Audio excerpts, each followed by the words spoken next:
أما بعد فقد قال الله تبارك وتعالى في محكم كتابه المبين وهو أصدق الصادقين. بسم الله الرحمن الرحيم. الله نور السماوات والأرض مثل نوره كمشكاة فيها مصباح المصباح في زجاجة الزجاجة كأنها كوكب دري. صلوات.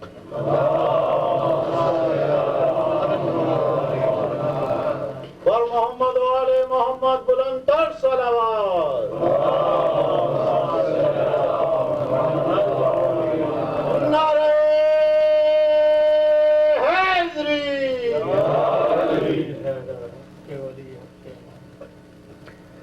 انسانیت اور رابطہ الہی کے عنوان پر 8ویں تقریر آپ کی معتبر سماعتوں کے لیے ہدیہ کی جا رہی ہے۔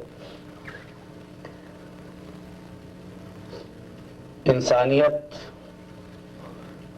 مختلف ادوار سے گزری ہے۔ ارباب حل و عقد نے کسی عہد کو روشن عہد قرار دیا ہے اور کسی عہد کو سیاہ دور قرار دیتے ہیں۔ مذہب کے معاملے میں عام خیال یہ ہے کہ جو وقت گزر گیا وہ اچھا تھا اور جو وقت آ رہا ہے یہ سیاہ وقت ہے، وہ روشن عہد تھا جو گزر گیا۔ لیکن جب میں مجالس کے اجتماع میں جوانوں کے چہرے دیکھتا ہوں، بزرگوں کی معتبر و مقدس صورتیں دیکھتا ہوں، تو میں یہ کہتا ہوں کہ جو دور گزر گیا وہ سیاہ عہد تھا، جو دور یہ ہے یہ روشن عہد ہے۔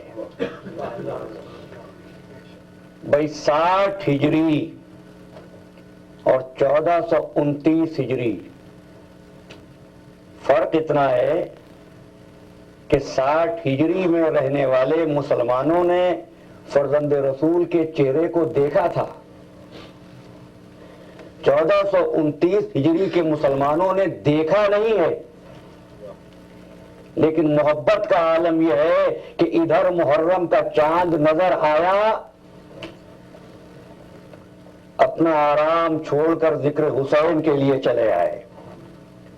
اور 60 ہجری کی حالت کیا تھی کہ محمد کا نواسا حج کو عمرے سے بدل کر مکے سے روانہ ہو رہا تھا۔ کوئی آگے بڑھ کے یہ نہیں پوچھ رہا تھا مولا کیا ہو گیا کہ حج کو عمرے سے بدل کر مکہ چھوڑ رہے؟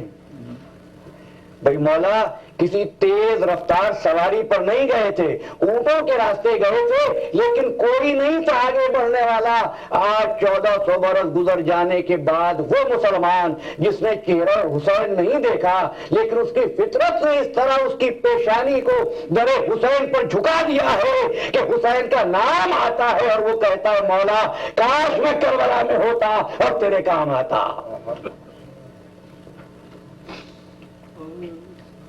عزیزان محترم، انسانیت عطیہ پروردگار ہے،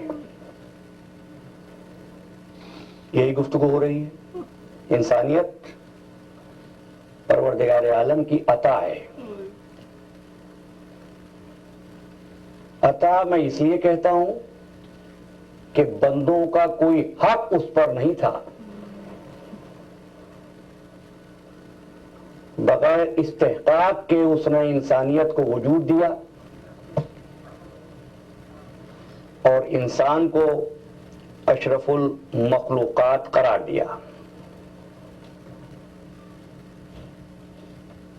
اور اس امر کے لیے کہ یہ اپنے خالق کو پہچان سکے، اس کو جسم دیا، اس کو نفس دیا، اس کو روح عطا کی۔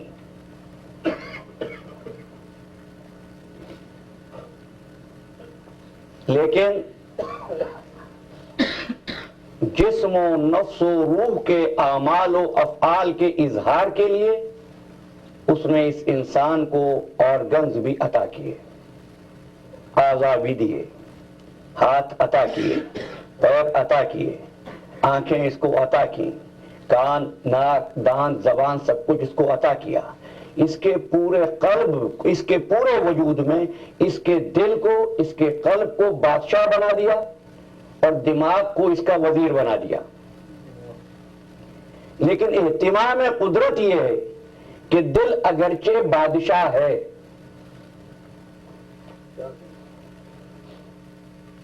دماغ اگرچہ کے وزیر ہے، لیکن قلب نیچے ہے، دماغ اوپر ہے۔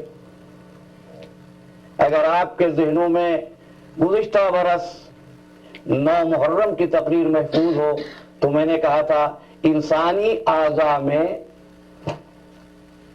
انسانی وجود میں جو آرگن سب سے پہلے متحرک ہوتا ہے وہ انسان کا دل ہوتا ہے۔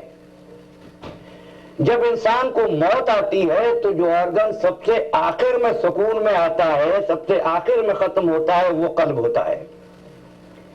اول متحرک فی بدن الانسان فہو قلب، آخر ساکن یسکن فی بدن الانسان فہو قلب۔ جو سب سے پہلے کام شروع کرے وہ قلب، جو آخر تک کام کرتا رہے وہ قلب۔ سارے اعضاء کام چھوڑ دیں، انسان زندہ ہے۔ جب دل فیل ہو جائے انسان مر گیا۔ گویا قلب جس طریقے سے انسانی وجود میں اس کی زندگی اور موت کا پتہ دیتا ہے، کیوں؟ اس لیے کہ اللہ نے قلب کو بادشاہ بنایا ہے۔ تو اس کائنات کا قلب وہ ہونا چاہیے کہ وہ کائنات میں سب سے پہلے ہو اور اس وقت تک ہونا چاہیے جب سب کچھ ختم ہو جائے وہ باقی رہے۔ لیکن میرا سوال باقی رہا کہ یہ کیا بات ہے؟ اس نے بادشاہ کو نیچے، دماغ وزیر کو اوپر رکھا، تو بتایا یہ کہ ہم نے رابطہ الہی کی تمام دلیلیں تمہارے وجود میں چھپا دی ہیں۔ تمہارے وجود میں تمام دلائل کو ہم نے چھپا دیا ہے کہ اللہ کے بنائے ہوئے بادشاہ وزیر میں تم ہمیشہ وزیر کو اوپر دیکھو گے۔ آپ کا ذہن پہنچا؟ کیوں؟ اس لیے کہ جہاں انسانیت کی تطہیر ہو رہی تھی، فطرت کو تعلیم کیا جا رہا تھا، خانہ کعبہ کا مقام تھا، بت شکنی کا منظر تھا۔ اب دو باتیں ہو سکتی تھیں، یا تو رسول علی کے دوش پر آ جائیں، علی وزیر رسول بادشاہ کا، نہیں، ایسا نہیں ہوگا۔ ہمیں دکھانا یہ ہے کہ وزیر ہدایت، معلم فطرت کس طرح رابطہ کرتا ہے، کس طرح کمیونیکیٹ کرتا ہے۔ تو فرمایا علی آج تم میرے دوست پر سوار ہو جاؤ۔ اب علی کے قدم دوش ہے محمد پر۔ شاہ عبد العزیز محدث دہلوی نے لکھا کہ رسول اللہ فرمانے لگے یا علی خوشا حال تو، خوشا حال من کے بار حق بھی قسم، خوشا حال تو کے کار حق بھی کنی۔ میں کتنا خوش نصیب ہوں کہ میں نے بار حق اٹھایا ہوا ہے، اور تو کتنا خوش نصیب ہے کہ کار حق انجام دے رہا ہے۔ رابطہ کیسے ہوا؟ فرمانے لگے علی تم خود کو کیسا محسوس کر رہے ہو؟ تو عرض کرتے ہیں یا رسول اللہ ایسا محسوس کر رہا ہوں کہ اگر چاہوں تو عرش الہی کو چھو لوں۔ میں اپنے مدعا تک پہنچ گیا، اگر چاہوں تو عرش الہی کو چھو لوں۔ تو اب سمجھے آپ، رابطہ اس کو بناؤ جو ایک وقت میں اللہ سے بھی ملا ہوا ہو، رسول سے بھی ملا ہوا ہو۔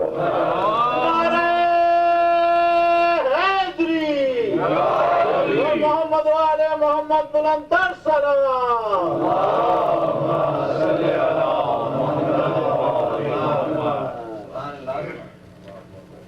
لیکن عزیزان محترم، اگر رابطے کا یہ وسیلہ یاد رہے،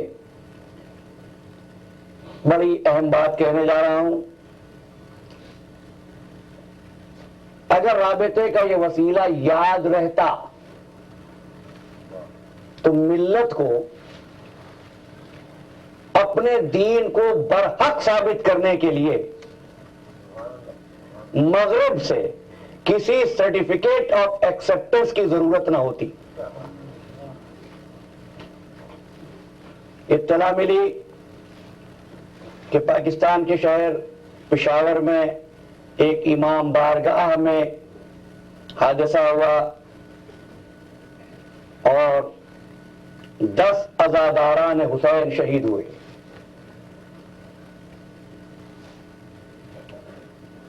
عزیزو، حسین اس شخصیت کا نام ہے جو دربار ولید میں یہ کہتا ہوا پہنچا تھا، القتل لنا عادہ وکرامتنا لنا شہادہ. قتل ہونا ہماری عادت ہے، شہید ہونا ہماری بزرگی ہے. کاروان حسینی نہ کل رکا تھا نہ آج رکے گا. نہ یزید کا وہ ستم رہا نہ زیاد کی وہ جفا رہی. رہا تو نام حسین کا جسے زندہ رکھتی ہے کربلا. لیکن لمحہ فکریہ یہ ہے کہ آج مغرب کو مطمئن کرنے کے لیے مسلمانوں کو یہ کہنا پڑ رہا ہے کہ جہاد کے لیے تلوار اٹھانے کی ضرورت نہیں ہے. میں نے ایک شاعر کا کلام سنا جو یہ کہہ رہے تھے کہ جہاد کا تلوار سے نہیں ہے کوئی واسطہ. وہ جانتے ہیں قرآن کہتا ہے یقاتلون فی سبیل اللہ، قتال تو ہوتا ہی تلوار سے ہے. لیکن آج ملت کے حالات نے مسلمان کو یہاں تک پہنچا دیا کہ جان رہے ہیں کہ جو بات ہے وہ دوست نہیں ہے، لیکن اپنے صحیح ہونے کا سرٹیفکیٹ ان سے لینا ہے جنہوں نے کلمہ نہیں پڑھا. میرا اتفاق ہوا، عزیزان محترم، میں اپنے عنوان سے متصل ہو جاؤں گا. ایک خطیب کی تقریر سننے کا، تو انہوں نے کہا کہ مغرب کا یہ پراپیگنڈا غلط ہے کہ اسلام میں عورت مرد سے پست ہے. آپ کو معلوم ہے غیر اسلامی علماء یہ کہتے ہیں کہ اسلام میں عورت کو وہ مقام نہیں دیا گیا ہے. لہذا اب مفتیان حرم کی ساری کوشش اس بات پر ہے کہ یہ بتایا جائے کہ نہیں، اسلام میں عورت کا مقام بہت بلند ہے. اس کی دلیل یہ دی گئی کہ جب رسول کی پیاری بیٹی فاطمہ زہرا خدمت رسول میں آتی تھی تو حضور ان کے احترام میں کھڑے ہو جاتے تھے.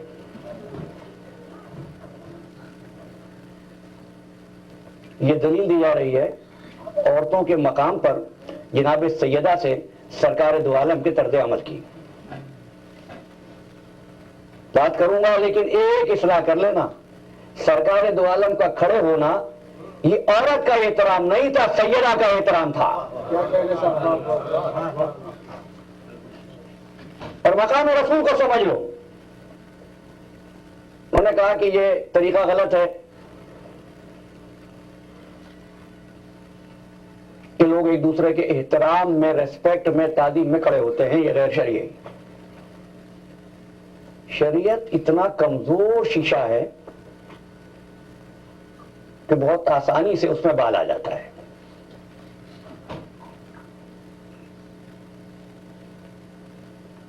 تو ہمیں تاریخ میں کوئی ایسی مثال نہیں ملتی کہ لوگ ایک دوسرے کے ریسپیکٹ میں، احترام میں کھڑے ہوتے ہوں.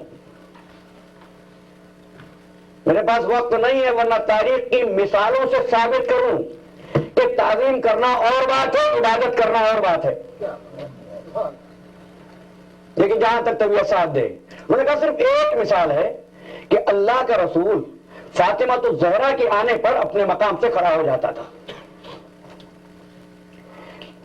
لیکن یہ احترام ان کا شرعی احترام نہیں تھا، یہ باپ اور بیٹی کی محبت کا انتہائی درجہ تھا.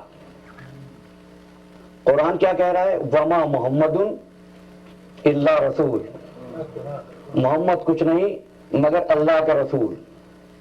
وہ گھر میں ہے تو اللہ کا رسول، وہ بزم میں ہے تو اللہ کا رسول، وہ منبر پر ہے تو اللہ کا رسول، وہ لوگوں میں ہے تو اللہ کا رسول، وہ دوستوں میں ہے تو اللہ کا رسول، وہ سفر میں ہے تو اللہ کا رسول، وہ حضر میں ہے تو اللہ کا رسول۔ جو کرتا ہے خوشنودی معبود میں، جو قدم اٹھتا ہے رضا الہی میں۔ یہ رسول کسی کو دوش پر بٹھا دے تو خدا کی مرضی سے، کسی کو کاندھے پر بٹھا کر بازار میں لے آئے تو خدا کی مرضی سے۔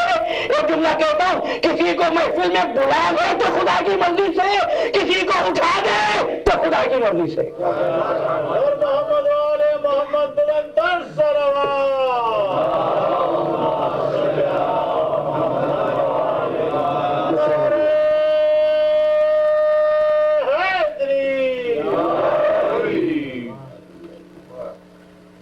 اچھا، عورت کا مقام اس لیے تم نے بہتر جانا، تم نے کہا کہ دوسرے معاشروں سے زیادہ مقام اسلام نے دیا عورت کو۔ دو باتیں کہنے جا رہا ہوں عزیزان محترم۔ پہلی بات یاد رکھنا، اور منبر پر گفتگو کرتے ہوئے مجھے اس امر کی پرواہ نہیں ہوتی کون ناراض ہوتا ہے اور کون خوش ہوتا ہے۔ بات وہ جو تختہ دار پر بھی کلمہ حق ہو۔ قرآن کہتا ہے للذکر مثل حظ الانثیین، عورت کا ایک حصہ، مرد کے دو حصے۔ میری بہنیں یہ نہ سمجھیں کہ اسلام نے عورت کو ثانوی حیثیت دے دی، اس لیے ایک جملہ اور لیتے جائیے، اور وہ یہ ہے کہ اسلام نے مرد کو بار امانت دینے کے لائق دیر میں سمجھا ہے، لیکن اسلام نے عورت کی امانت کو عورت کے 9 برس کی عمر پہ قبول کیا ہے۔ جس امانت کو مرد 15 برس کی عمر میں اٹھا سکتا ہے، اسلام کہتا ہے عورت 9 برس کی عمر میں اس رشد پر فائز ہوتی ہے۔ یہ اسلام کا اعزاز ہے۔ صرف مغرب کو مطمئن کرنے کے لیے یہ نہ کہو کہ چونکہ رسول اللہ کھڑے ہوتے تھے، بے رسول اللہ عورت کے احترام میں کھڑے نہیں ہوتے تھے، سید عالم کے احترام میں کھڑے ہوتے تھے۔ عورت کا مقام اور ہے، فاطمہ الزہرا کا احترام اور ہے۔ اب احترام سنو گے؟ اقبال کہتے ہیں رشتہ آئین حق زنجیر پاس، پاس فرمانے جناب مصطفیٰ، ورنہ گردے تربتش گردید میں، سجدہ ہا بر خاک او پاشید میں۔ سیدہ کا مقام وہ ہے کہ اگر شریعت محمدی میرے پیروں کی زنجیر نہ ہوتی تو فاطمہ زہرا کی تربت کی خاک کے ایک ایک ذرے پر سجدہ کرتا۔ یہ سیدہ کا مقام ہے، یہ مقام سیدہ عالم کا مقام ہے۔ اگر اس سے آپ مطمئن کریں مغرب کو، مجھے نہیں معلوم اہل مغرب کو کتنی اسلامی تاریخ معلوم ہے۔ بدقسمتی ہے کہ اسلام کا وہی پہلو آپ نے پہنچایا ہے مغرب کو جسے اسلام پر انگلی اٹھتی ہے۔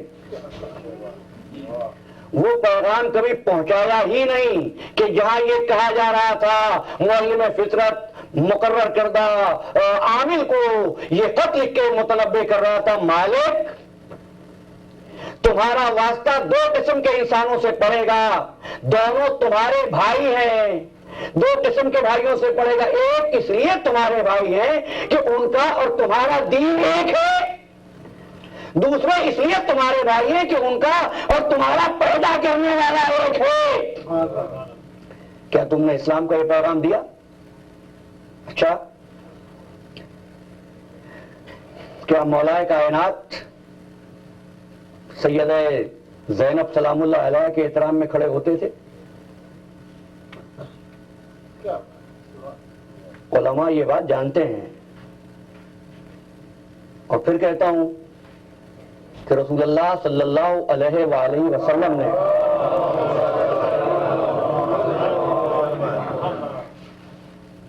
اگر کسی روز آنکھ میں سرما لگایا ہے تو سرما لگانا سنت ہو گیا. کسی روز آپ نے نئے کپڑے پہنے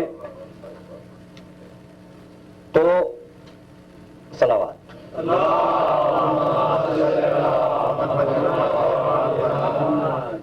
نئے کپڑے پہننا سنت ہو گیا. سرکار دو عالم نے خوشبو لگائی, خوشبو لگانا سنت ہو گیا.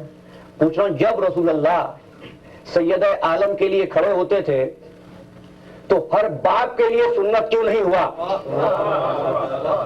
کہ وہ اپنی بیٹی کے احترام میں کھڑا ہوتا؟ بھائی جب رسول اللہ اپنی بیٹی کے احترام میں کھڑے ہوتے تھے تو ہر باپ کو چاہیے کھڑا ہو؟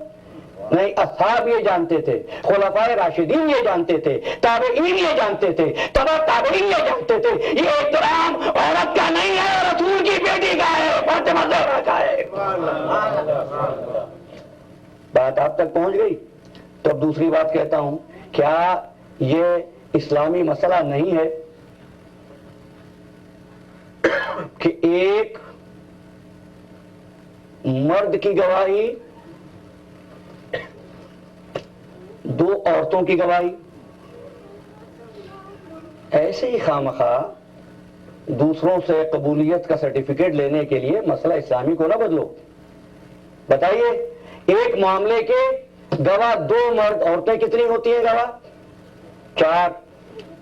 یہ مسئلہ اسلامی ہے, متفق علیہ مسئلہ ہے تمام مکاتیب فکر اسلامی میں. اگر کہیں ایسا ہو کہ ایک مرد گواہ ہو اور دوسری عورت, تو قبول نہیں ہے جب تک کہ ایک مرد اور دو عورتیں نہ ہو. بھئی یا 2 مرد یا 4 عورتیں یا ایک مرد اور 2 عورتیں, یہ مسئلہ اسلامی ہے. تو عزیزان گرامی, یہاں سے ہماری سمجھ میں گواہی کا ایک معیار آیا کہ گواہ 2 ایسے ہوں, میں اپنے عنوان سے متصل ہو گیا, گواہ 2 ایسے ہوں کہ جو دونوں اپنے وزن میں, صحت میں, سقایت میں ایک دوسرے کے برابر ہوں. ایک مرد برابر ہے 2 عورتوں کے, یا 4 عورتیں ہوں, یا 2 مرد ہوں, یا ایک مرد ہو 2 عورتیں ہوں. ہمیں فقط قرآن مجید میں ایک ہی موقع ایسا ملا جو اللہ نے گواہی کا عجیب و غریب معیار قائم کیا. آخری آیت ہے سورہ رات کی, قل کفی باللہ شہیدا بینی و بینکم ومن عندہ علم الکتاب.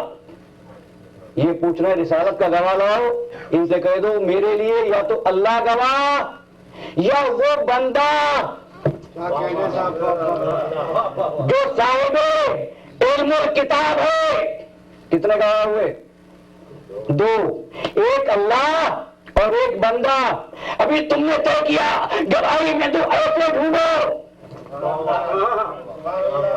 جو بلحاظ شکایت ایک جیسا وزن رکھتے ہو. حضرت نے بتا دیا, معلم فطرت کو عام بندوں جیسا بندہ نہ سمجھنا.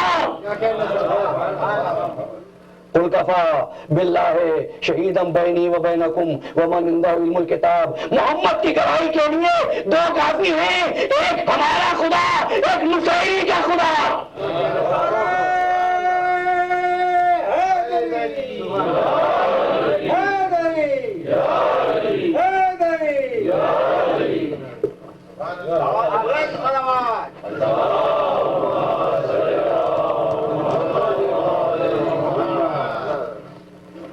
اب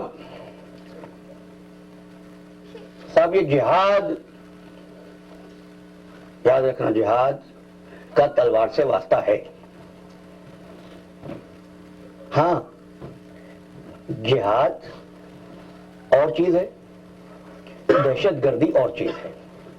اب جہاد کے معیار کو سمجھو. میں بہت جلدی سے چاہتا ہوں آج کی گفتگو میں رابطے کی تمام تر اجزاء آپ تک پہنچا دوں اور کل نتائج تک پہنچے, اور اس کے بعد رابطے کی جتنی شکلیں ان کو تلخیص کروں شام غریبہ کی اس مجلس میں جو انشاءاللہ اعلان کیا گیا ہے کہ نشر کی جائے گی ریڈیو پر. اور ایک حدیث رسول بھی سن لو. فرمایا کہ زمین پر عدل قائم نہیں ہوگا جب تک کہ ذوالفقار نہیں آئے گی. لیکن جہاد کیا ہوتا ہے اس بات کو سمجھیے. جہاد کی اجازت، جہاد کا حکم دینے کا حق کسی عالم کو نہیں ہے. ایک بات اور کہہ رہا ہوں، کسی مفتی کو نہیں ہے. جہاد کی ایک مخصوص قسم جس میں تلوار اٹھائی جاتی ہے، اس کی اجازت، اس کا حق، حکم دینے کا حق سوائے معصوم کے اور کسی کے پاس نہیں ہے. کیونکہ تم جب تلوار اٹھاؤ گے تم یہ نہیں جانو گے کیا کرنا ہے. تم تو ابھی دین ہی کو پوری طرح نہیں سمجھتے. دین کی حرمت کو کیا جانو گے؟ اور پھر اگر آپ کو دونوں میں 2006 کی مجلس سے محفوظ ہوں، میں نے اسی مقام پر عرض کیا تھا مسلمانوں کے لیے جہاد اور ہے، فی سبیل اللہ جہاد اور ہے. ہماری گفتگو کا عنوان تھا صراط مستقیم اور سبیل الہی. میں نے عرض کیا تھا سبیل الہی اور ہے، یہ خالی راستہ راستہ کہہ کر نہ گزر جایا کرو. راستے کو عربی میں طریق کہتے ہیں. قدرت نے سبیل کی بات کی ہے. جو سبیل کو سمجھتا ہو وہی حکم دے سکتا ہے جہاد کا. اور وہ کیسے حکم دیتا ہے؟ اب آیا سننا. اللہ کا نبی، رابطہ الہی کی دوسری منزل، اور اللہ کا وہ پیغمبر جس کا قرآن نے نوح نام ذکر کیا. ہم نے کل کی گفتگو میں جتنا ممکن تھا میں نے حضرت آدم علیہ السلام کا ذکر کیا، جتنا آج طبیعت ساتھ دے. حضرت نوح علیہ السلام یہ دوسری منزل رابطہ الہی کی. اور یہ بات بھی جان لو، نوح کا نام نوح نہیں ہے، نوح کا نام ہے عبد الجبار. نوح کیوں نام ہو گیا؟ اس لیے کہ حضرت نوح علیہ السلام نے اپنی قوم کے مصائب پر شکایت اور نوحے پڑھے. وَلَقَدْ أَرْسَلْنَا نُوحًا إِلَىٰ قَوْمِهِ فَلَبِثَ فِيهِمْ أَلْفَ سَنَةٍ إِلَّا 50 عَامًا. 950 برس نوح اپنی قوم میں رہے. اور نوحے پڑھنے کی وجہ سے، آؤ بکا کرنے کی وجہ سے نوح کا نام نوح ہو گیا. سمجھ گیا فرق؟ ہم نے جو الفاظ بھی لیے ہیں یادگار حسین میں، وہ الفاظ قرآنی ہیں، انبیاء کے ہیں. فرق اتنا ہے جو اپنا نوحہ پڑھے وہ نوح ہوتا ہے، جو حسین کا نوحہ پڑھے وہ نوحہ خواہ ہوتا ہے.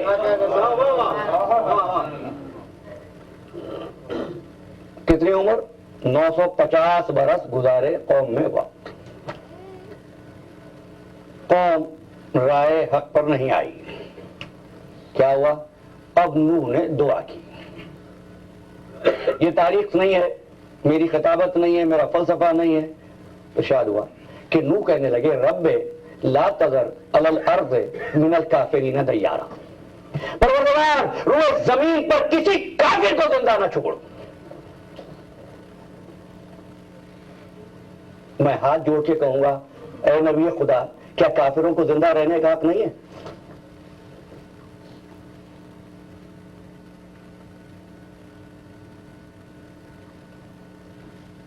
دعا مانگی. پھر آئیے میرے ساتھ رہیے گا. رب لا تذر علی الارض من الکافرین دیارا. ان تذرہم، اگر تو ان کو چھوڑ دے گا تو کیا ہوگا؟ لا یلدوا الا فاجرا کفارا. ان کے پاس سوائے فاجر و کفار کے اور کوئی پیدا نہیں ہوگا. سمجھو آپ؟ جب تک نوح کو امید رہی کہ کوئی مومن پیدا ہوگا، نوح نے بد دعا نہیں کی. جب یقین ہو گیا کہ اب ان کی پشتوں میں، ان کی صلبوں میں، ان کے بطن میں کوئی مومن آنے والا نہیں ہے، دعا کر دی پروردگار اب ان میں سے کسی کو زندہ نہ چھوڑ. چاہے ایک بات کرا دی تو حضرت نوح کی نظر ہے نا ماؤں کے ارحام پر بھی، باپ کی پشتوں پر بھی، قوم کی صلبوں میں بھی نوح کی نظر ہے نا. تو نوح کے پاس علم غیب ہے یا نہیں ہے؟ اگر نوح کے پاس علم غیب ہے تو جس کے صدقے میں نوح کو نبوت ملی ہے.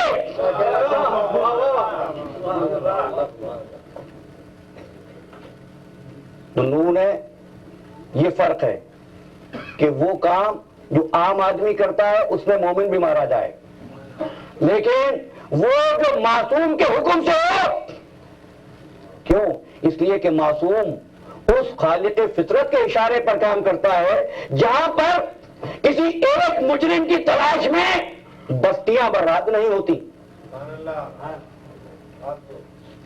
ابراہ نے حملہ کیا تھا خانہ کعبہ پر، کیا حکم دیا؟ اب ابھی آئے چھوٹے چھوٹے کنکروں کے ساتھ ابراہ کے لشکر برباد ہو گیا۔ یہ ہے وہ جہاد، یہ ہے وہ تلوار، یہ ہے وہ جنگ جہاں پر یا خالق فطرت یا معلم فطرت کے سوائے مجرم کے کوئی اور مرنے نہ پائے۔ یہ نہیں کہ مجرم کی تلاش میں تم پرامن شہریوں کو برباد کر دو، بستیاں برباد کر دو، نہیں، ایسا ہی انتظام۔ اب نوح نے دعا مانگی، رب لا تذر علی الارض من الکافرین دیارا، پروردگار کسی کافر کو باقی نہ چھوڑ۔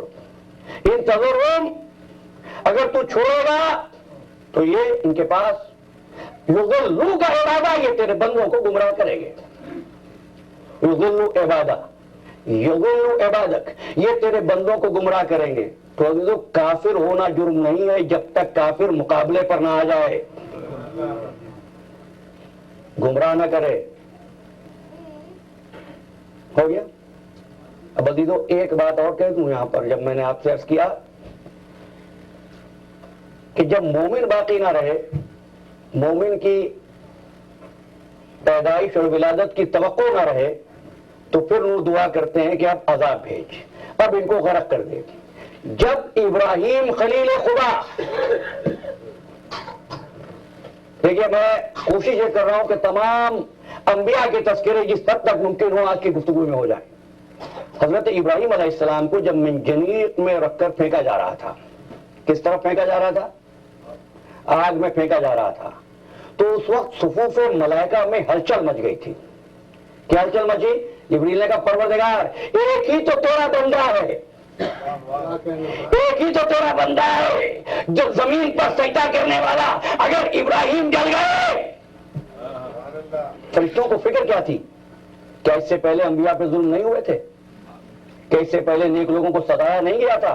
نہیں، فرشتے یہ کہہ رہے تھے کہ ایک ہی بندہ ہے زمین پر سجدہ کرنے والا، اگر ابراہیم کو نقصان پہنچ گیا پروردگار پھر زمین تو ختم ہو جائے گی۔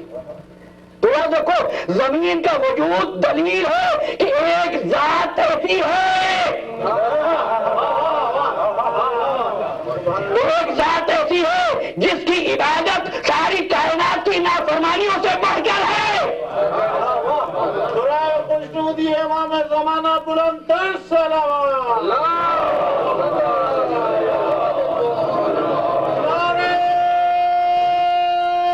حیدری، مولا محمد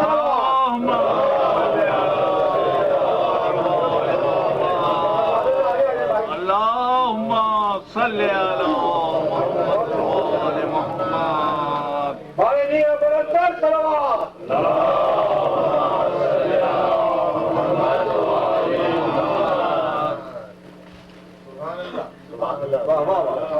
وقت ہوتا تو بڑی تفصیل سے اس کی وضاحتیں کرتا۔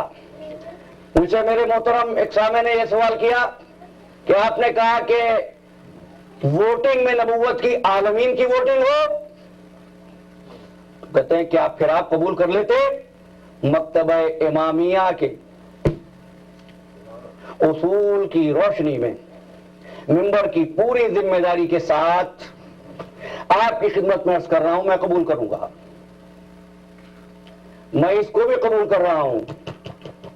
حضور نے فرمایا لا تجتمع امتی علی الضلال، میری امت کبھی گمراہی پر جمع نہیں ہوگی۔ لا تجتمع امتی علی الضلال، میری امت کبھی گمراہی پر جمع نہیں ہوگی، امت کبھی غلط فیصلہ نہیں کرے گی۔ امت کہا ہے، اکثریت نہیں کہا، امت، اس لیے کہ امت میں ایک فرد معصوم بھی ہوتا ہے۔ عالمین اگر ووٹنگ کریں تو عالمین میں وہ معصوم ذات بھی ہوگی، اس کا ایک قول ایک طرف، سارے عالم کے قول دوسری طرف، یہی تو بتایا گیا ہے، ضربت علیین یوم الخندق افضل من عبادت ثقلین، سارے ثقلین کی عبادت ایک طرف، علی کی ضربت ارے حیدری محمد وآل محمد صلوات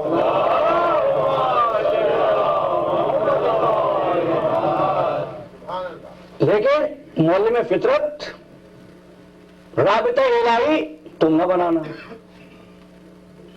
تمہاری بنائی ہوئی چیزیں جو ہے نا وہ تمہاری بنائی ہوئی ہوتی ہیں، تم ان کے لیے بنا سکتے ہو جن کو پہچانتے ہو، جس خالق تک پہنچنا ہے اس کو تو تم جانتے ہی نہیں ہو۔ اب کل ہم سورہ نور پر بات کریں گے اور میں متصل ہو جاؤں جو گفتگو کر رہا تھا، لیکن بات آ گئی حضرت ابراہیم علیہ السلام کی، اس لیے کہہ دوں ابراہیم علیہ السلام کو آگ میں ڈالا جا رہا تھا، گوپن سے منجنیق سے رسی سے باندھ کے، آگ گلزار بن گئی، ابراہیم بچ گئے۔ پروردگار یہ کیا بات ہوئی؟ آگ کو گلزار بنایا، ایسا کرتا کہ نمرود حکم ہی نہ دے پاتا آگ میں ڈالنے کا۔ چلیے بات یہاں چھوڑیے، تو رابطہ الہی کے حوالے سے بس میرا خیال اس سے زیادہ حضرت موسیٰ علیہ السلام کا ذکر نہیں کر سکوں گا۔ بل موسیٰ کی پیدائش اللہ کو مقصود ہے، پیدا اسی شہر میں کرنا ہے جہاں فرعون ہے۔ کہتے ہیں 63,000 بچے قتل ہوئے ایک معصوم کی پیدائش کے لیے۔ کیا ہے جو بچہ پیدا ہوتا ہے قتل کر دیا جاتا ہے، کیوں؟ نجومی بتا چکے ہیں، بات کروں گا، لیکن ایک بات ذہن میں بٹھا لیجئے کہ قدرت کی نظر میں معصوم کی جان اتنی قیمتی ہوتی ہے۔ 63,000 بچے قتل کر دیے گئے۔ میں کہوں پروردگار تیری کائنات تو بہت بڑی ہے، بھائی موسیٰ کو کسی اور شہر میں پیدا کر دے، پھر قدرت کیسی؟ قدرت تو یہی ہے، پیدا اسی کے شہر میں کروں گا، اسی کے محل میں پلواؤں گا، اور پھر اس بچوں کو یہ قتل کر رہا ہے اس لیے کہ میری حکومت ضائع ہو جائے گی۔ حکومت بھی اس کے ہاتھ سے ضائع ہوگی جس کی پرورش یہ خود کرے گا۔ سمجھے کہ صرف باطل کو شکست نہیں دی جاتی، نہیں، طریقہ یہ ہے باطل کو ذلیل کر دیا جاتا ہے۔ پھر واپس آئیے، بات کیا کر رہا تھا؟ آگ کو گلزار کیا، نمرود پر کوئی بندش نہیں ہوئی۔ بتانا یہ ہے کہ ہم نے انسانوں کو عقل و دماغ دے کر، سوچ دے کر، فطرت دے کر، اختیار دے کر، صلاحیت دے کر، اختیار عمل دے کر، ہم نے چاہا یہ ہے کہ یہ بندے غور کریں۔ ہم ان کو مجبور تھوڑی بناتے ہیں، اگر ہمیں جبر سے ارادت لینی ہوتی تو ہمارے پاس فرشتے کم تھے، اس لیے کہا نہیں آگ میں ڈالنے دو نمرود کو، یہ آگ میں ڈالے تاکہ دنیا باطل کے وار بھی سمجھ لے۔ اب کیا ہوگا؟ آگ میں ڈالا گیا، لیکن عجیب بات یہ ہوئی ابراہیم محفوظ رہے۔ نہیں، صرف ابراہیم ہی محفوظ نہیں رہے، ابراہیم کا لباس بھی نہیں جلا، رسی جل گئی۔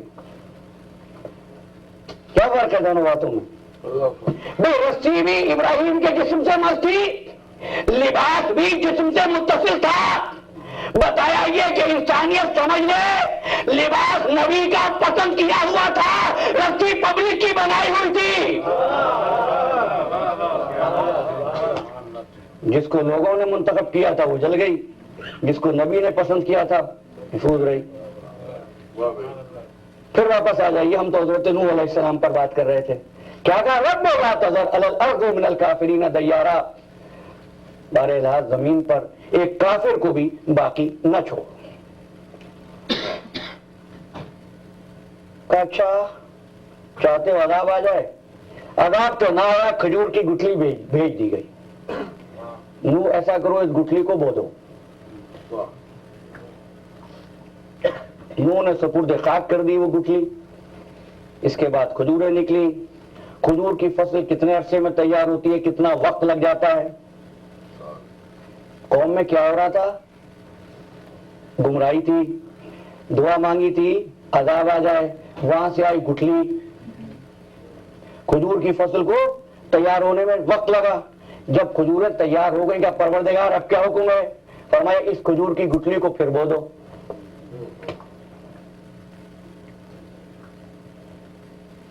ایسا روایات کے مطابق 10 مرتبہ ہوا کہ 9 فصلیں تیار ہوئی اور 10ویں مرتبہ حکم دیا پھر گٹھلی کو بو دو۔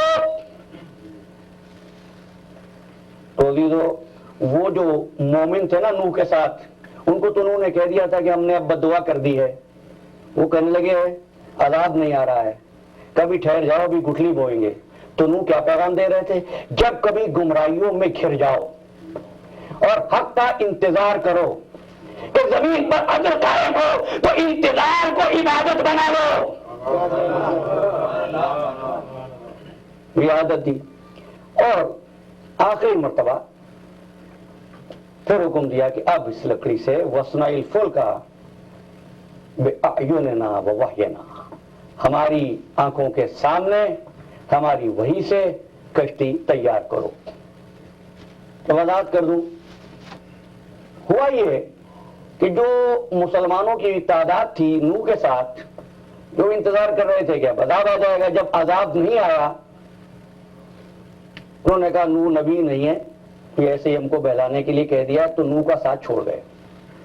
دوسری مرتبہ پھر ایسا ہوا، پھر ساتھ چھوڑ گئے۔ تیسری مرتبہ پھر ایسا ہوا، کیا ہوا؟ 10ویں فصل تیار ہونے تک نوح کے ساتھ فقط مخلصین رہ گئے۔ ہمارے جوان محترم، جب کبھی حیات نبی میں عذاب نہ آئے، کسی کے برق ہونے کی دلیل نہیں ہے، کچھ چہرہ ہے منافقین ہوتے ہیں، جب تک فقط مخلص باقی نہ رہ جائیں۔ اب اس کے بعد حکم دیا کشتی بنانا شروع کرو۔ اب نوح نے کھلے میدان میں کشتی بنانا شروع کی۔ اب کشتی بن رہی ہے، لوگ آ رہے ہیں، کیا نوح کیا کر رہے ہو؟ کشتی بنا رہے ہیں خشکی میں۔ ہنستے تھے، مجنون کہتے تھے، دیوانہ کہتے تھے۔ یہ بھی ایک پیغام تھا رابطہ الہی تلاش کرنے والوں کے لیے کہ شرک و کفر کا مزاج یہ ہے کہ ہمیشہ نبوت کے دماغ پر شک کیا گیا ہے۔ انہوں نے کہا اچھا، لیکن نوح کشتی بناتے گئے، کشتی تیار ہو گئی، یہاں تک کہ زوجہ نوح نے تنور سے روٹیاں نکالتے ہوئے ساتھ والی عورتوں سے کہا کہ میرے شوہر کا خاکم بدن، جو اس نے کہا ہے کہ میرے شوہر کا دماغ صحیح طور پر کام نہیں کر رہا ہے، بھلا ریگستانوں میں میدانوں میں بھی کئی کشتیاں چلا کرتی ہیں۔ اور کر لیجیے گا، کشتی بن رہی ہے کھلے میدان میں تاکہ مومنوں کو نجات مل جائے۔ دنیا سمجھ لے نجات کی کشتی ہمیشہ میدانوں میں بنتی ہے، بند اجلاس میں نہیں بنتی۔ تو جب نوح کی وجہ نے یہ کہا کہ دماغ صحیح طور پر کام نہیں کر رہا ہے، حضرت نوح علیہ السلام نے سنا تو حضرت نوح علیہ السلام نے دعا کی، فدعا ربہ رب انی مغلوب فانتصر، پروردگار میں مغلوب ہو گیا، میری مدد کر۔ وجاء امرنا، پھر کیا ہوا؟ ہمارا حکم آ گیا، وفارت تنور، اور تنور سے پانی ابلنے لگا، تنور سے پانی ابلنے لگا۔ اب نوح کی زوجہ اور نوح کا بیٹا دونوں پانی سے بچتے ہوئے دور جانے لگے۔ آواز دی، یہ قرآن نے محفوظ کیا اس کو، یا بنیر کا معنی، اے بیٹے ہمارے ساتھ کشتی میں سوار ہو جا۔ لیکن بیٹا کشتی میں سوار نہیں ہوا۔ بیٹے نے کہا میں کشتی میں سوار نہیں ہوں گا۔ طوفان نوح کا پانی ہے جو بیٹے کا پیچھا کر رہا ہے۔ مجھے کہنا صرف یہ ہے کہ نجات کے لیے رابطہ الہی کی سیدھی راہ پر ہونا پڑتا ہے، نبی کا نبی کی ہونا کام نہیں آتا۔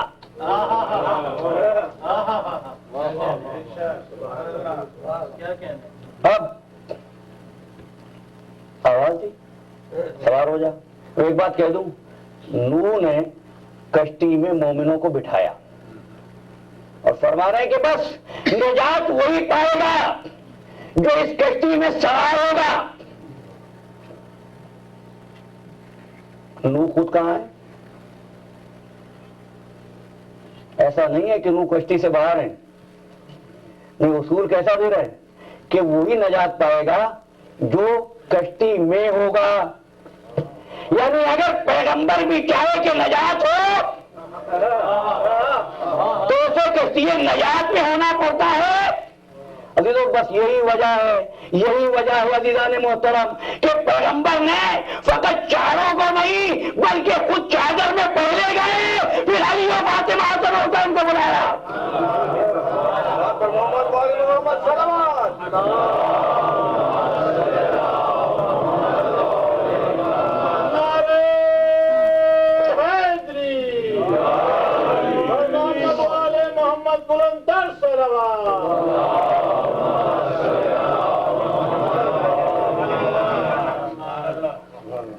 باتیں ہیں. قرآن نے رسول کو مدثر بھی کہا ہے، مزمل بھی کہا ہے. چادر اوڑھنے والے، کملی اوڑھنے والے. میں سوچا کرتا تھا یہ کیا بات ہے، کملی اوڑھنے والا تو سب کہتے ہیں، چادر اوڑھنے والا کیوں نہیں کہتے؟ تو بات سمجھ میں آ گئی، کملی میں اکیلے تھے.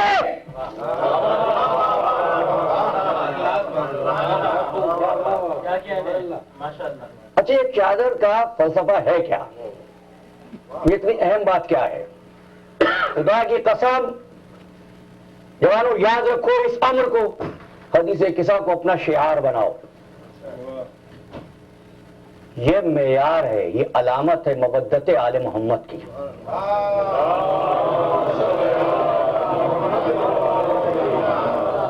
چادر کا کمال کیا ہے؟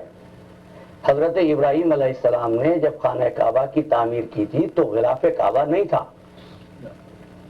اس جو غلاف ہے یہ اس وقت نہیں تھا. یہ غلاف حضرت ابراہیم علیہ السلام کی وفات کے بعد تیار ہوا.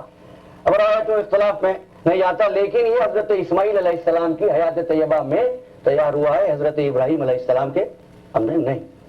شروع میں غلاف نہیں تھا، لیکن بعد میں غلاف آیا.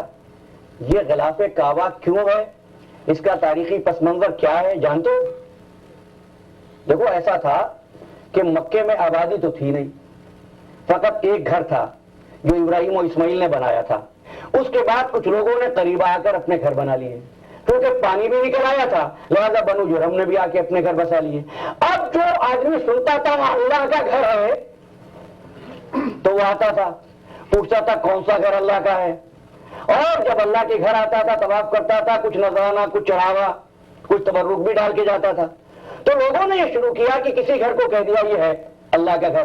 وہ اسی گھر کا طواف کر کے چلے جاتے تھے اور تبرکات بھی وہی چڑھا دیا کرتے تھے. ایک روز جو حضرت اسماعیل علیہ السلام آئے، ان کو جب معلوم ہوا کہ اللہ کے گھر کے ایک زائر کو، بڑے ظالم ہیں وہ جو ضیاف الہی کو دھوکہ دیتے ہیں،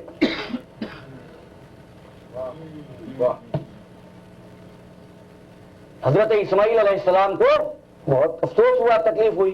انہوں نے اپنی والدہ سے ذکر کیا کہ ایسا ہو گیا کہ ایک زائر، ایک حاجی، ایک طواف کرنے والا، عبادت گزار، اس کو لوگوں نے گمراہ کر دیا. تو حاجرہ نے کہا فکر نہ کر، میں ایک غلاف بنا دیتی ہوں. شروع میں تو یہ غلاف چادر حاجرہ تھی،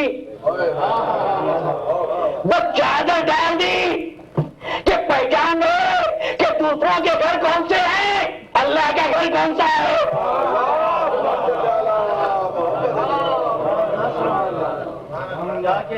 تو عزیزو، اگر یہ بات پہنچا سکا ہوں، جب دنیا والے شبہات پیدا کریں، کنفیوژن کریٹ کریں، کون اہل بیت ہے؟ تو جس طرح بیت کو مشخص کیا تھا چادر سے، محمد نے کہا اہل بیت کی بھی پہچان کروا دوں، اس لیے چادر اوڑھ کر بیٹھے کہ علی تم بھی آؤ، فاطمہ تم بھی آؤ، حسن حسین تم بھی آؤ.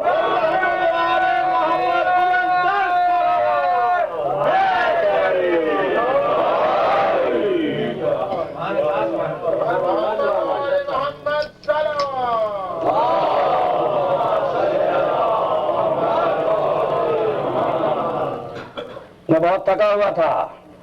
آپ کے نورانی چہرے ہیں کہ گفتگو کرتے ہوئے مجھے وقت کا احساس نہیں ہوتا اور طبیعت بھی ساتھ نہیں دے رہی تھی, لیکن گفتگو یہاں تک پہنچی. اب آواز دی, حضرت نوح علیہ السلام پر گفتگو ہو رہی تھی. یا بنی ارکب معنا, بیٹے آ جا ہمارے ساتھ, بیٹے آ جا میرے ساتھ. بیٹے نے کہا نہیں بابا ہم تو نہیں آئیں گے اس کشتی میں, کہا غرق ہو جائے گا. تو اب جو بات کہی ہے, کہتا ہے سآوی الی جبل, میں پہاڑ پہ چڑھ جاؤں گا.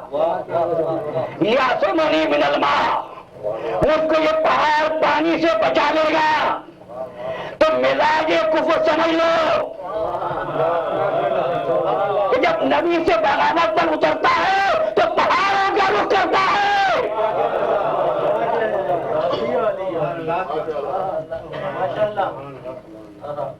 اور کوئی تخصیص نہیں ہے, نہ وقت کی نہ زمانے کی. سآوی الی جبل یعصمنی من الماء اعوذ لا یعصم اليوم من امر اللہ. بیٹے آج کے دن اللہ کے امر سے کوئی بچانے والا نہیں ہے. پانی آیا, وہ چڑھ گیا پہاڑ پر. بارش ہو رہی ہے, کشتی رواں ہے. لوگ کہتے ہیں بسم اللہ مجریہا و مرساہا ان ربی لغفور الرحیم. یہ کشتی اللہ ہی کے نام سے چلتی ہے, اللہ ہی کے نام سے رکتی ہے. میرا رب مغفرت کرنے والا ہے. تو یاد رکھنا کشتی نوح کی ہے, تیار اللہ کی وحی کی روشنی میں ہوئی ہے, اس کی آنکھوں کے سامنے تیار ہوئی ہے اور چل رہی ہے اس وقت جس وقت بارش ہو رہی ہے. بارش جب ہوتی ہے تو ستارے, بارش جب ہوتی ہے تو ستارے نہیں ہوتے. تو سمجھ لو جہاں بھی نجات کی کشتی ہوگی اس کو ستاروں کی ضرورت نہیں ہوگی, سواروں کی ضرورت ہے. اگر نجات چاہے تو کشتی چلی. بیٹا نہ مانا, تو جب بیٹا نہ مانا ہلاک ہونے لگا تو نوح نے پروردگار سے دعا کی, رب ان ابنی من اہلی, میرا بیٹا تو میرے اہل میں سے ہے. آواز دی لیسا من اہلے کا, یہ تیرا بیٹا نہیں ہے. لیسا من اہلے کا, کیا کہا ان ابنی من اہلی, یہ میرا بیٹا ہے یا نہیں ہے؟ جواب قدرت آیا لیسا من اہلے کا, یہ تیرا بیٹا نہیں ہے. تب سمجھ لو نبی کے بیٹے, نبی کی ذریت, نبی کی نسل. ایک بات اور کہہ دوں, نبی کے رشتہ دار لوگ نہیں بناتے, پروردگار بناتا ہے. تم بناتے رہو, وہ کام دیتا ہے. کہ نہیں یہ نہیں ہے, تیرا بیٹا نہیں ہے. تو اب بات سمجھ میں آئی کہ جب رسول اللہ اہل بیت کا تعارف کراتے تھے لوگوں سے تو پروردگار کو مخاطب کیوں کرتے تھے؟ اس لیے مخاطب کرتے تھے جس طرح نوح نے مخاطب کیا, بیٹا اہل میں سے نہیں تھا تو قدرت نے منع فرما دیا. حضور حجت قائم کر رہے تھے کہ اگر ان میں سے ایک بھی اہل بیت نہ ہوتا تو اللہ اسی طرح منع کر دیتا جس طرح نوح کو منع کیا تھا.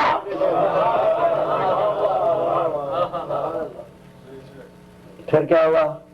فحال بینہم الموج, پھر باپ اور بیٹے کے درمیان میں موج آ گئی.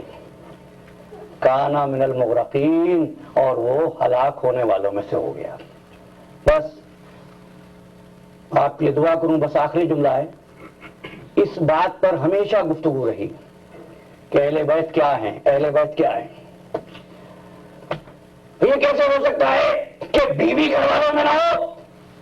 حضرت نے کہا یہی بات تو تم کو بتانا ہے, سمجھانا ہے, پہچاننا ہے. اگر نہ سمجھو گے تو تم رابطہ الہی نہیں کر سکتے, اس وسیلے تک نہیں پہنچ سکتے.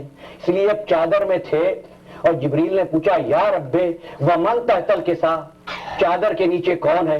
فرمایا ہم اہل بیت النبوہ ومعدن الرسالہ, یہ نبوت کے گھر والے ہیں. ومعدن الرسالہ, یہ رسالت کی کان ہے. پہلی بات سمجھ لو, کان وہ ہوتی ہے جہاں سے جواہرات نکلیں. یہ نہیں ہے کہ یہ رسالت سے نکلے ہیں, رسالت ان سے نکلی ہے. معدن الرسالہ نبوت کے اہل ہیں. کبھی آپ نے سنا صاحب یہ صاحبزادے کون ہے کہ ڈاکٹری کا بیٹا ہے, یہ شاعری کا بیٹا ہے, یہ جو ہے وکالت کا بیٹا ہے؟ نہیں, بیٹا وکیل کا ہوگا, شاعر کا ہوگا, ڈاکٹر کا ہوگا.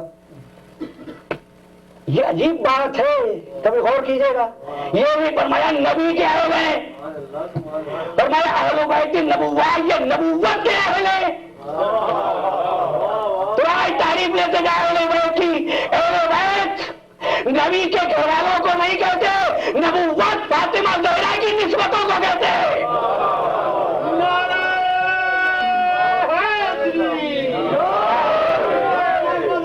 محمد بلندر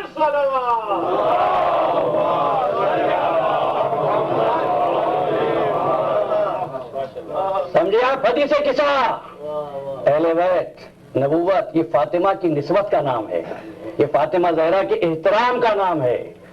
حدیث قصہ سمجھ میں آئی؟ آپ اس جملے کو پڑھنا اور سوچنا, ان باتوں کو ذہن میں رکھنا. ہم فاطمہ تو ابوہا و بالہا و بنوہا.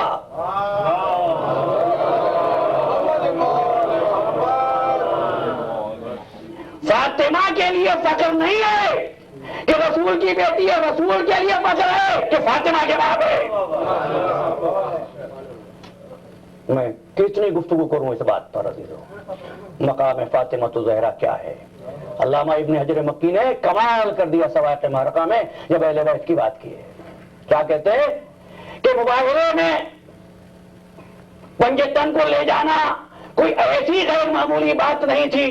عرب کے لوگوں کا قاعدہ تھا, جب مباہرے کی صورت پیش آتی تو اپنے اہل بیت کو لے ہی جاتے تھے.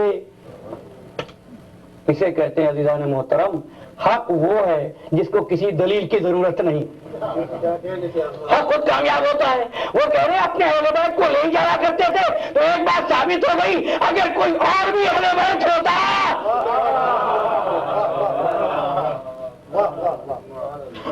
فاطمہ زہرا کی محبت, فاطمہ زہرا کی مودت. اب آیت پڑھ رہا ہوں, قل لا اسألکم علیہ اجرا الا المودۃ فی القربى. لیکن ایک لمحے کے لیے تقریر کو روکتا ہوں. جب کسی نے پوچھا یا رسول اللہ یہ تو بتا دیجئے نور الہی کے چراغ کن گھروں میں روشن ہے, تو ایک مرتبہ خانہ فاطمہ زہرا کی طرف اشارہ کیا کہ یہ گھر ہے. فی بیوت اذن اللہ ان ترفع ویذکر فیہا اسمہ ویسبح لہ فیہا بالغدو والآصال. یہ وہ گھر ہے جو اللہ کے نام کی تسبیح پڑھی جاتی ہے. وہ گھر, فاطمہ زہرا کی عظمت. یہ دو چیزیں آپ کے ذہن میں آ گئی تو ایک واقعہ سن لو. آج محرم کی 8ویں تاریخ ہے.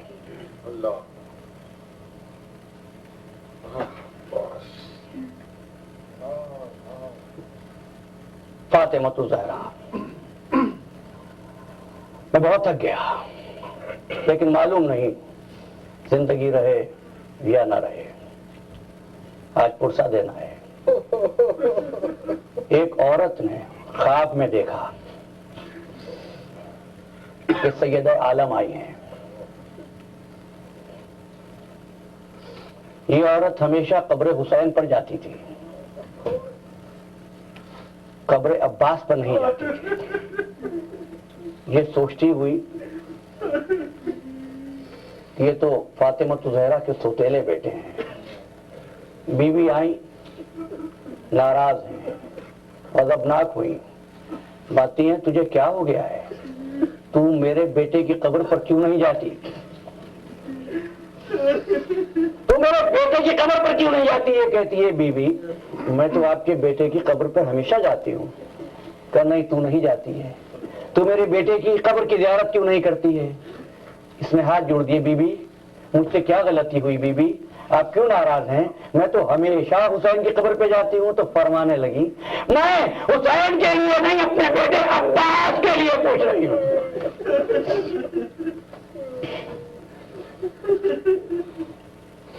آج محرم کی 8ویں ہے، عباس کا علم آئے گا، عباس کا ماتم ہوگا، علم کے نیچے کھڑے ہو کر دعائیں مانگنا ان شہیدوں کو جو عزاداری میں ہم سے الگ ہو گئے، جہاں حضرت عباس میں جگہ ملے، اور جو باقی ہے زندگی کے آخری سانس تک یا حسین یا عباس کہتے ہوئے زندگی تمام ہو جائے۔ عباس وہ بیٹا ہے فاطمہ زہرا کا جس کی علی کو تمنا تھی، علی کو حسرت تھی۔ عرب کے انساب سے واقف تھے علی کے بھائی عقیل بن ابو طالب۔ عقیل کو بلایا، عقیل کا احترام کیا، عزت کی، اس کے بعد کہتے ہیں بھائی چاہتا ہوں میرا رشتہ کسی ایسے خاندان میں طے کر دو جو بہادر خاندان ہو، تاکہ اس لڑکی کے بطن سے جو بیٹا پیدا ہو وہ میری شجاعت کا وارث ہو۔ عقیل نے غور کرنے کے بعد حضرت علی علیہ السلام کی خدمت میں عرض کیا، ابوالحسن میں نے خاندان ڈھونڈ لیا، بنو کلاب کا قبیلہ بڑا بہادر قبیلہ ہے، لوگ اس قبیلے کے لوگوں کے نام اپنی تلواروں پر کندہ کرا لیتے ہیں۔ عقیل علی کا رشتہ لے کر بنو کلاب کے سردار سے ملنے کے لیے گئے۔ سردار نے احترام کیا، تعظیم کی، اور مہمانداری کرنے کے بعد پوچھا کہ سید العرب کا بیٹا، رئیس القوم کا بیٹا ابو طالب کا لال عقیل ہمارے گھر پر آیا ہے، بتائیے ہم کیا خدمت کریں؟ تو ایک مرتبہ عقیل کہتے ہیں سردار شیخ تو ہمارے خاندان کی عظمت سے واقف ہے؟ کہتا ہے کون ہے جس نے آپ کے خاندان کی عظمت کو نہیں دیکھا، طہارت کو نہیں دیکھا؟ کوئی نابینا ہی ہوگا جو اس سے واقف نہ ہو۔ فرماتے ہیں ہم یہ چاہتے ہیں ہمارے خاندان کا رشتہ تیرے خاندان میں طے ہو جائے۔ کہا مولا کس کے لیے رشتہ چاہیے؟ تو کہا مجھ کو اپنے بھائی علی کے لیے رشتہ چاہیے۔ علی کا نام سنا، قبیلے کا شیخ جھوم اٹھا، پھر پوچھتا ہے کس کا نام لیا؟ وہی علی جو امام زمانہ ہے، وہی علی جو امام وقت ہے؟ کہا کہ ہاں وہی علی۔ کہا میں آپ کا خادم ہوں، مجھے رشتہ منظور ہے۔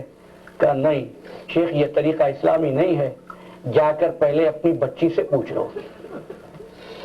جب سہیلیوں کے ذریعے پوچھوایا گیا بیٹی سے تو بیٹی نے کہا میرے ماں باپ جو فیصلہ کریں مجھ کو منظور ہے، لیکن میری طرف سے اتنا کہہ دو میں نے خواب میں دیکھا ہے کسی معظمہ نے مجھ کو دلہن بنایا اور دلہن بنا کے یہ کہا ہے مبارک ہو تم میرے بیٹے کی ماں بنی۔ رشتہ تو ہو گیا۔ ایک روز بنو ہاشم کا خاندان بارات لے کر آیا، فاطمہ کلابیہ جو بعد میں ام البنین کے لقب سے مشہور ہوئی، باپ کے گھر سے رخصت ہوئی، سواری پہ بیٹھی، محمل علی کے آستانے پہ آ کے رکی۔ بنو ہاشم کے سپاہی ننگی تلواریں لیے پہرا دے رہے تھے، کیا بتایا کوئی گزرنے نہ پائے۔ ناموس علی کا احترام، حرم علی کا احترام۔ ایک مرتبہ سواری سے اتری، علی کی چوکھٹ پہ آئی، آستانے کو بوسہ دیا۔ شہزادے آئے، شہزادی آئی، اماں اندر آئیے۔ تو ایک مرتبہ ہاتھ جوڑ کے کہتی ہے شہزادو مجھ کو پانا کرو، میں قریب بن کے آئی ہوں۔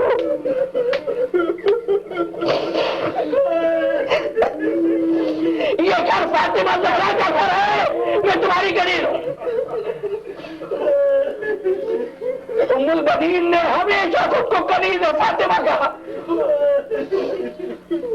بچوں نے محبت کی انتہا کر دی، ام البنین نے خدمت کی انتہا کر دی۔ 1 سال گزر گیا، اللہ نے ام البنین کو ایک بیٹا عطا فرمایا۔ امیر المومنین مسجد میں تھے، اطلاع ملی، گھر میں آئے، ام البنین مبارک ہو، تو میرے اس بیٹے کی ماں بنی ہے جو میری شجاعت کا وارث ہوگا۔ ام البنین کہتی ہیں مولا بچہ بہت پیارا ہے، لیکن سید و سردار پریشانی کی بات یہ ہے بچے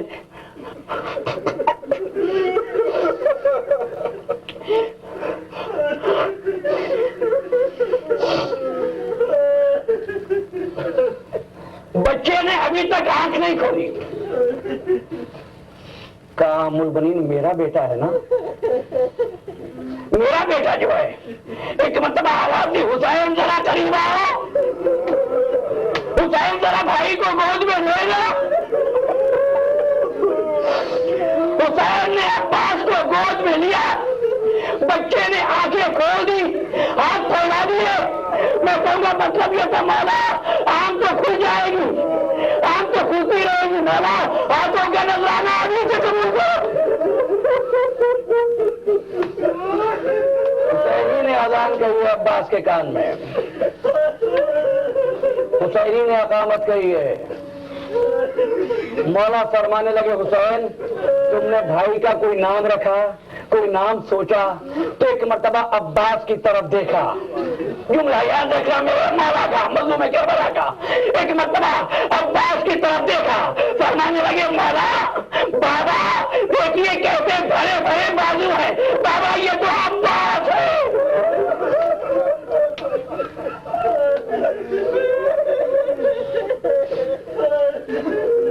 بس اس روز سے عباس نے خود کو خدمت حسین کے لیے وقف کر دیا. 4 برس کا سنتا حسین کو پیاس لگی، قمبر کو حکم دیا، قمبر پانی لینے اٹھے، قمبر پانی لینے اٹھے. عباس نے آواز دی ٹھہرو، حسین کے لیے اپنے آقا کے لیے میں پانی لاؤں گا. پانی کا جام بڑا چھوٹا بچہ ہے، اپنے سر پہ کٹورا رکھا، پانی گرتا جاتا ہے. مولا روتے جاتے، کہ مولا روتے کیوں ہے؟ کیا دیکھ رہا ہوں ایک دن عباس حسین کے بچوں کے لیے پانی لاؤں گا.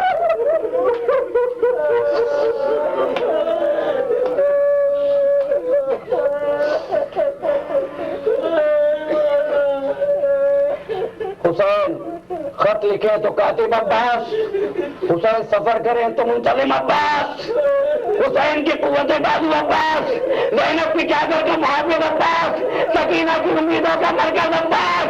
عباس ہے تو سب کچھ حیرت ہے.